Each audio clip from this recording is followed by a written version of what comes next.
from underneath its lid. On its rim, you can just barely make out the name Gratiana. Lavender reaches out and rests his hand against the jar. As soon as you touch the jar's cracked surface, you see a vision of splendor, silks, fine food, and decadent lechery. But underneath it all lies bone and blood. The vision shifts. You see burning villages, slaughtered women and children. You see her, purging wand in hand, standing amongst it all. She throws her head back and laughter echoes in your skull. Horrible things from her past. A shadow falls across her, and you see a large, weeping face. She reaches out as if to comfort, but Brachus drags her back. You see her fall into the mire of the swamp, trapped. As you pull your hand away, you can feel a deep, longing sadness in your soul. Is it regret, or just sadness for a life that used to be? Let's take it and confront her with the whole thing. The terrible vision fades. Yeah. Being very close to Brachus Rex, orchestrating all the massacres probably alongside him. Is she beyond redemption or is she not? Especially in this case, that's the question.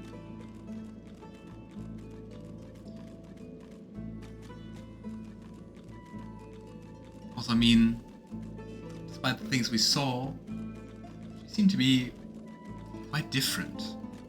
The version we saw.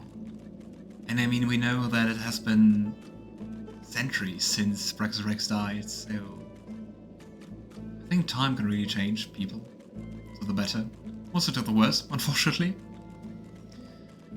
No one is beyond forgiveness. Ever since, she can always redeem herself. While she lived a selfish life, she seems to have repented. She should be forgiven. Whatever a person may have done in life, they can always be redeemed. However her life began, it ended well. No one should be damned because of their youth. Sins of the youth. Well, she lived a selfish life. She seems to have repented. Whatever a person may have done in life, they can always be redeemed. Interesting. Completely in unison. Animus. Right. Yeah. Before we leave, it's always a good thing to look at statues in this game. The deity's head and hands are missing, severed as if by a sword. You can't tell if this was meant to be symbolic somehow, or a mere act of vandalism. That's something strange about the statue. Lavender looks it over with great care. As you take in its chiseled details, you have a vision. The statue comes to life and embraces you awkwardly with its broken arms. Unable to resist, you're flown away into an endless dark. Curious. That shrine seems to have brought me here. What is this place? Quackus, where are we? No leaves, no trees, no soil. This is horrific!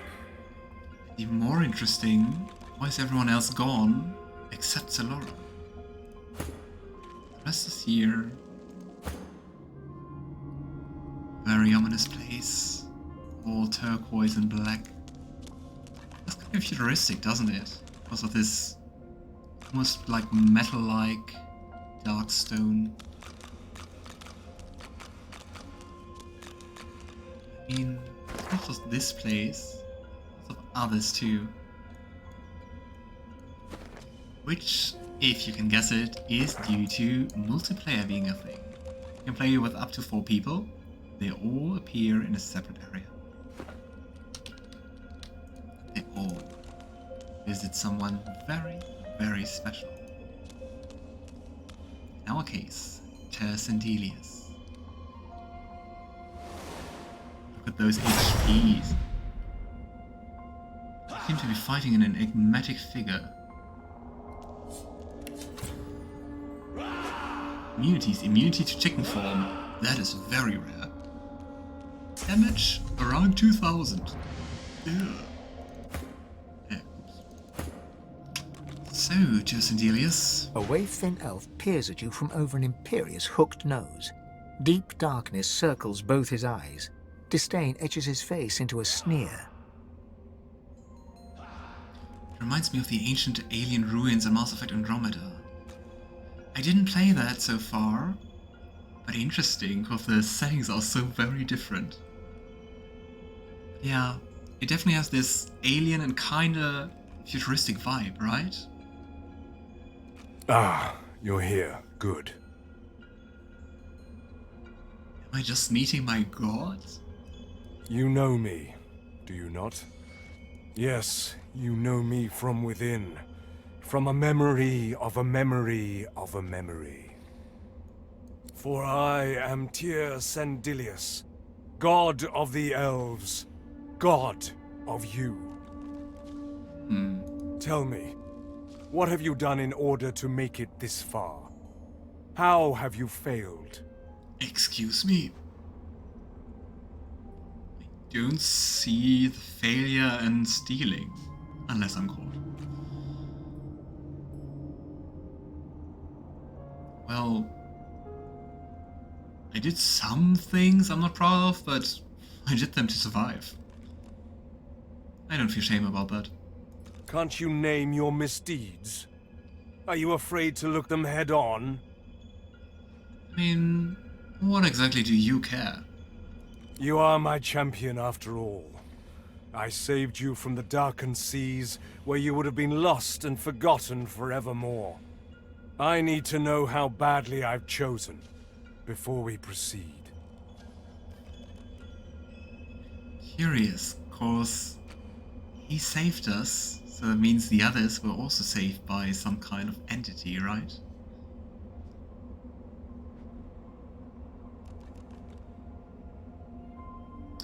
So, what exactly more do you want to know?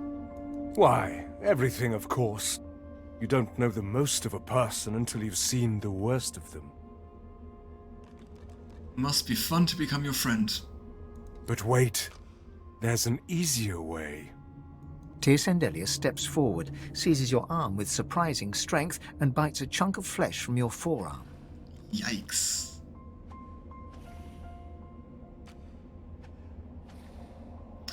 Lavender winces in pain, but he knows he has a better chance of surviving this encounter if you hold still. Gosh. His face is thoughtful as he chews your flesh, savors it, and slowly swallows it down. What a freak. I was wrong about you. I chose well. Yeah, thanks for biting part of my arm off. You are my Godwoken. You will ascend. You will save us all. Which is also interesting, cause you are my Godwoken, not you're like one of my Godwoken. Which is interesting, cause I mean, Bard Lohse, an elf, apparently also was a Godwoken. So the thing is, was he forsaken at some point? And we are just the replacement? Or are there more of them?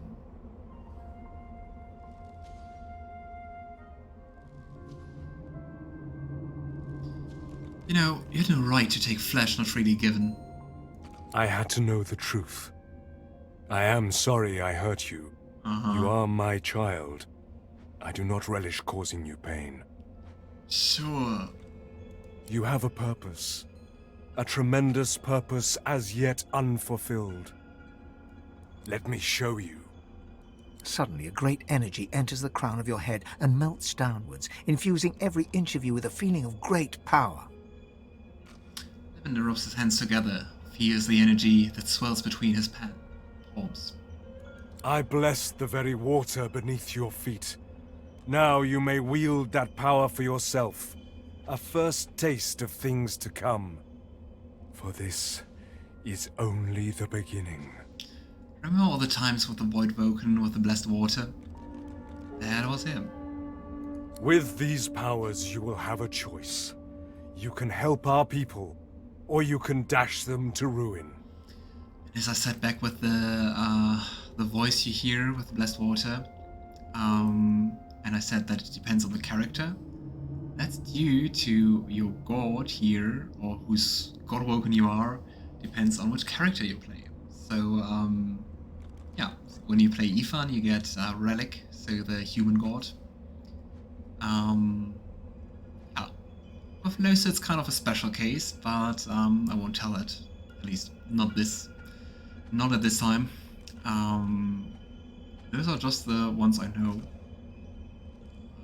Yeah, with Fane you get Amadia, so the goddess of mages. And I think that's it. I think I would expect Sebille to have Tir-Cendelius, and Beast to have Duma, I guess. You know, I'm kind of surprised Tir-Cendelius entrusts me with this power. I'm not really that special. Greatness doesn't care for class, accomplishment, or rank. It is a bit of kindling cultivated by those with intention, those who intend to stand close to a spark. This I see within you, above all my many children. I hope I am not wrong. I also do wonder, it's never addressed, but do you remember on board of the first ship we were on, in the very beginning, in the prologue of the game, and like everyone dies, everyone is turned into a bloody mess by the source blast by the old woman, whose name we don't know so far, and it's just us who survive, and we are also later then saved from drowning. So I would expect that the deities also did that. I will ask much of you in time, but for now, you have a simple goal. Escape the watch of those who would hinder you. Be free of those who would ensnare you. So I should do this whole thing alone. You are supremely important. More so than any loved one, any companion. Do not forget that. Lavender frowns, thinking of his allies upon the island, his friends. Tir-Cendelius grimaces with disdain. Listen closely to what I tell you now. The other gods have sought their champions too. If they succeed, our very existence as elves in this great realm may be threatened. He gestures dismissively over the great battle below, where god assaults god in ceaseless violence. I mean, there are not too many elves left, are there? Unfortunately. Fools cause great wars, and great people must follow them into the muck. That is where we find ourselves now, fighting for a place upon a throne of violence. But we mustn't fail, even at this. To fail is to cease to be. I have seen the very soul of you. I have partaken of your flesh. I have assimilated your being into my own. I have assimilated your being into my own. Is that a good thing? I believe in you. What a very, very interesting encounter. And we can talk to Sebille. Sebille is pensively tracing a new name on her arm, gilded letters in an ancient alphabet. Okay, Borg. We have assimilated you.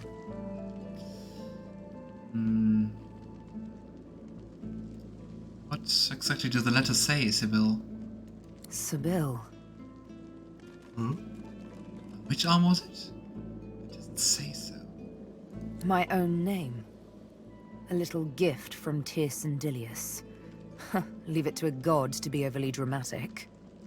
Which is quite interesting, right? So, Sebille also met Tir-Cendelius. So, why would you write your own name on your skin? Must be a celestial party game. Or maybe he wanted to teach me a lesson. If the latter, he has much to learn. The air out here is a damn sight better than in Fort Joy, eh? Yeah, let's take the time to talk with them about our mysterious encounter in the Hall of Echoes. You know, not really small talk, I know, but I've met my god in the Hall of Echoes. Me too. A god I don't believe in told me things about myself I don't believe. Yeah. What a day. Yeah. Relic is very, very arrogant. So, but yeah, Tir-Cendelius wasn't much better, was he?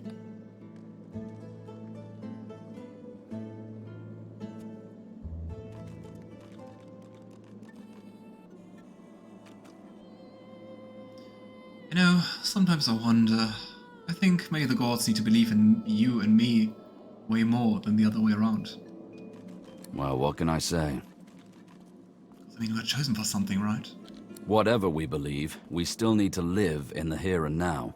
So, let's get back to work.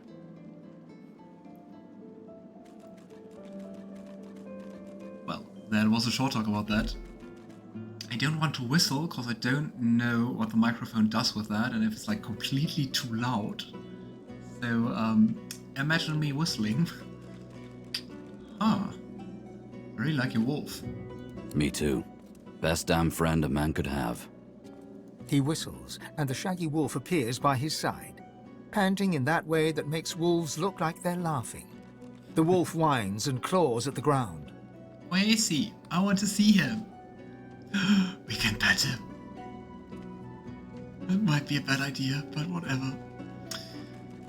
Always ask for consent, but we can't do that. Yeah.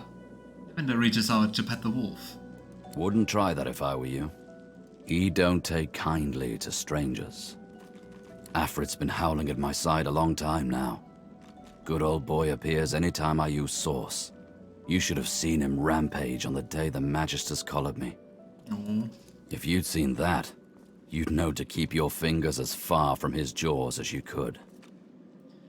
And I mean, I think that makes it the best, or for me at least, the coolest of those origin source powers, just because it's a companion, it's a big fluffy wolf. It's so cool, but if you don't play Ifan as a summoner, it's really useless actually. But the thing is, without summoning, they don't get strong enough. You don't have the infusions you need to make it powerful, and you know.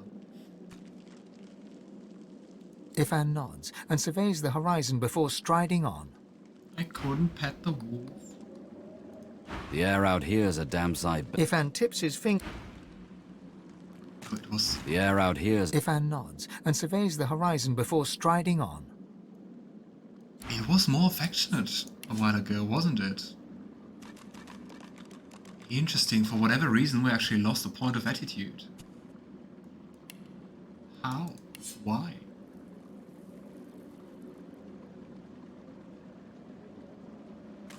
Weird. Because I mean, outside what the affection beaming in your eye, in his eyes, right? What? Oh well. I must say, I was hoping to enjoy a smug advantage of lacking however, given enough time, I must procure. Perhaps these seekers would know more. I imagine they are quite keen to leave too. You know, something incredible happened. I met my god in the Hall of Echoes. Indeed, so I gathered from your earlier prattling.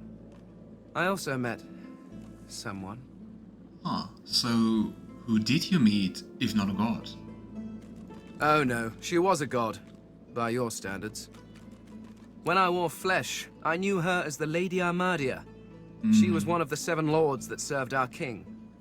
That's the thing, the whole meeting as Fane is so entirely different, because, yeah, he meets Armadia, one of the 7 gods, and they know each other. She's one of the 7 lords. And, like, such a cool revelation, and of course, you don't have that if you don't have Fane as a companion here. So, that means your people aren't gone, right? That's great news. Oh no, they're quite gone. The 7 seem to be all that remains, and they... Well, I'm not sure what they are. Not quite gods, but not quite Eternals. Something more, something in between, right? No, they are something else entirely. So, they've changed. How did they act before? Naturally, they acted as any lords would. They bowed to their king and sneered at their lessers. Charming. Actually, Fane, it kind of seems like you. And there was an awful lot of sneering, even back then. One can only imagine how much there is now.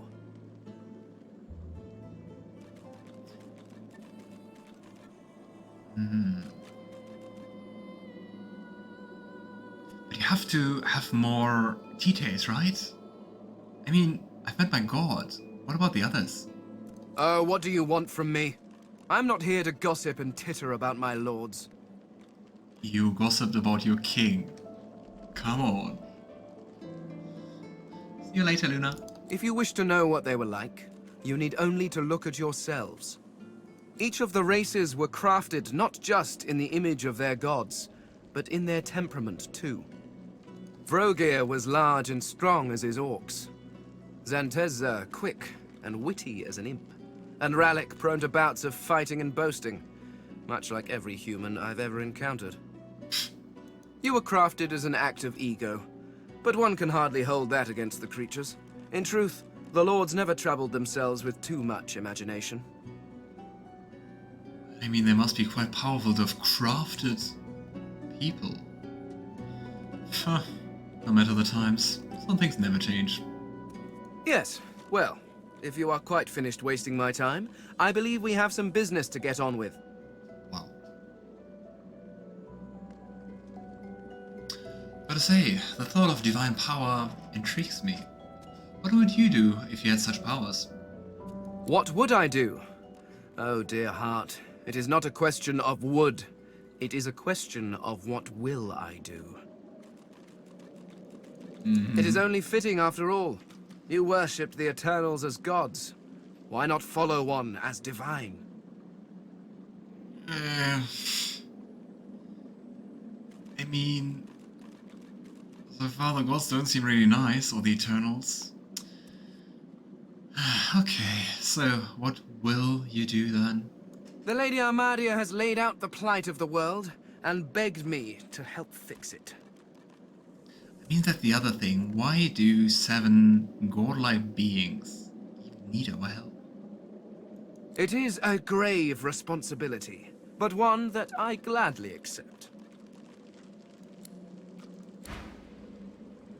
I think probably I lost the point in attitude by trying to pet effort. That could be. Yeah, no, Fane's too self-centered. Quite a little. Your eyes brim with inquiry, so ask. You know, something incredible happened. I've met my god in the Hall of Echoes. You don't say. I too had the pleasure. Of course, when I say pleasure, I mean the distinct dishonor. You seem awfully serious. What happened? What always happens. I'd rather not talk about it. You know, I can tell you're upset. I'd like a chance to comfort you, if I can. She hesitates, but you can tell she wants to speak. Oh. It was really a gamble if she either snaps at me, or actually opens up a little. The thing is, Tir-Cendelius, the old father, the Golden Leaf, he wants me to become the next divine. I would like to make a bad joke that he wants me to do the same thing, but I think the first one is not the right one. And yeah, of course there's more than one God Woken, and of course it's a race to the top. Survival of the most divine. Lavender smiles. Guess what? You told me the same thing. Her eyes fix on some unseen thing of darkness. Beware of gods bearing gifts. Divinity. And yet, he treated me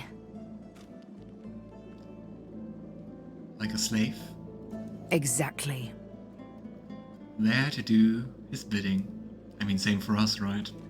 His was an exercise in power, brutal, like all true power is. His was a lesson, meant to discipline, not to edify. Why would I obey such a god?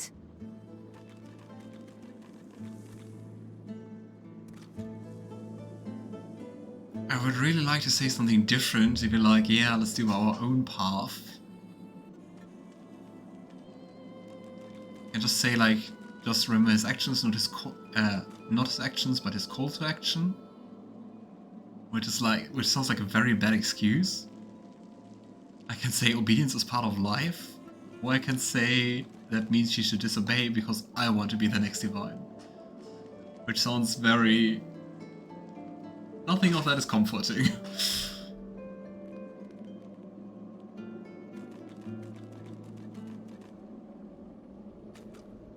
I would go with the last one, because I really dig the first part.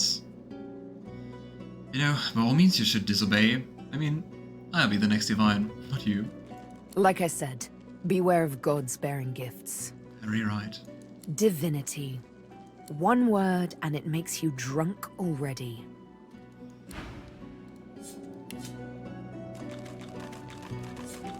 I'll have a look at all the attitude points.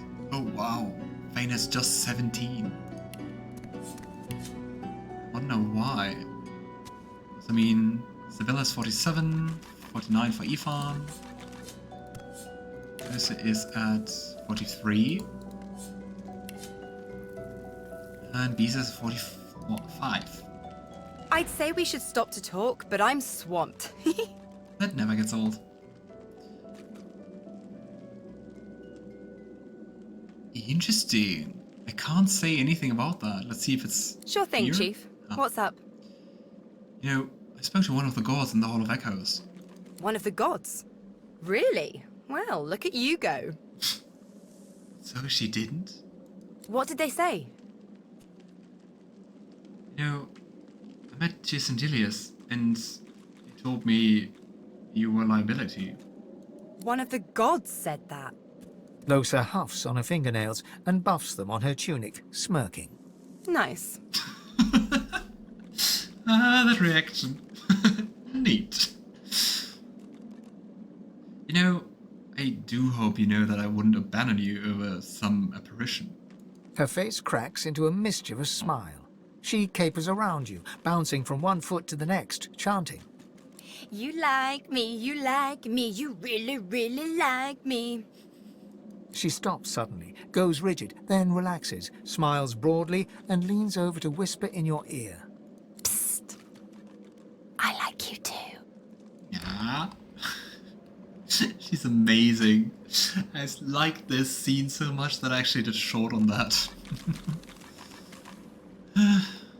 Also, if I weren't gay, well, I might romance you. But Ifan is Ifan. So, last talk about goals. Out of the frying pan and into... You know, is that so? Look, I don't know where you've been and what you saw. But I believe you believe it. And I guess that's what matters, yeah? That's very supportive. I didn't even really say something. And on the other hand, very short. No option to talk about what he saw. Well, then again, there was also nothing about Lohse. Curious. Blessed branches, we've returned. Every second we spent in that hellish place was a second the great acorn drew closer. Oh, and by the way, about the Lohse romance, I actually did that, but way before streaming. Also quite a good one. Can recommend that. Interesting? You thought it was interesting, Quercus? Do you know what's interesting? Watching an entire world be strangled by the roots of doom, seeing the giant races fall like leaves in frost, hearing the screams of... I don't know what you're talking about. I am perfectly calm. Anyway, as interesting as that cold hellscape might have been, it does not solve our problem. We are here to stop the Great Acorn, not hide from it. What the heck is the Great Acorn? Alright, bye Juniper. And yeah, we'll also come to an end very soon, so hope to see you next time. You know, there are smaller tasks than saving the world, so how can I help? It's already helping more than it knows, Quercus. So you could be a little bit nicer to me. The fate of the world depends on our ability to research a spell to protect Rivellon. We need to travel across the land, gathering clues, experimenting with different magics, and come up with a spell to shield Rivellon from its doom. It's not only a squirrel wearing a skull and, I don't know, like another squirrel tail on his head, riding a skeleton cat. It's also a mage. Sure. Of course, for us to do that, we must avoid being eaten by the servants of the Great Acorn. And that is where our big, foolhardy shield comes in.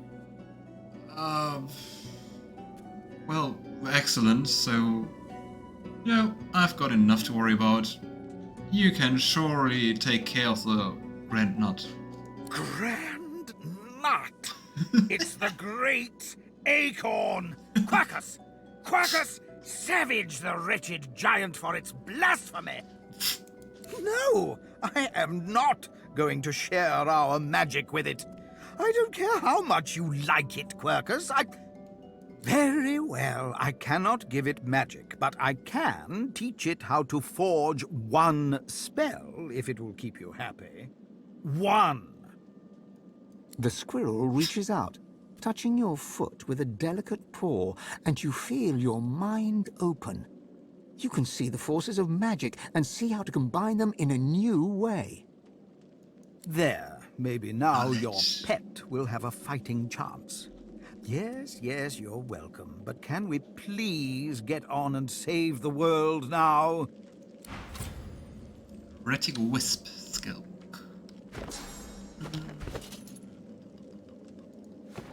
I don't think I ever used that skill, or crafted that skill book. I was like, okay, which buttons could be for crafting? Like C? Like K? Cause it's similar enough? No, it's G, as in grafting. Oh gosh. If you're thinking about playing this game, and I can definitely recommend it, it's awesome, don't use this bag sorting mod. I really can't recommend that. It's just annoying. We're gonna see the recipes. Grimoire. Retic Wisp. Yeah, it's basically just examples for the combination of different skills. Different skill books. But yeah, the thing is, I never had someone who could do both Huntsman and Arrowthorpe. I still don't have anyone who can do that, so well. What?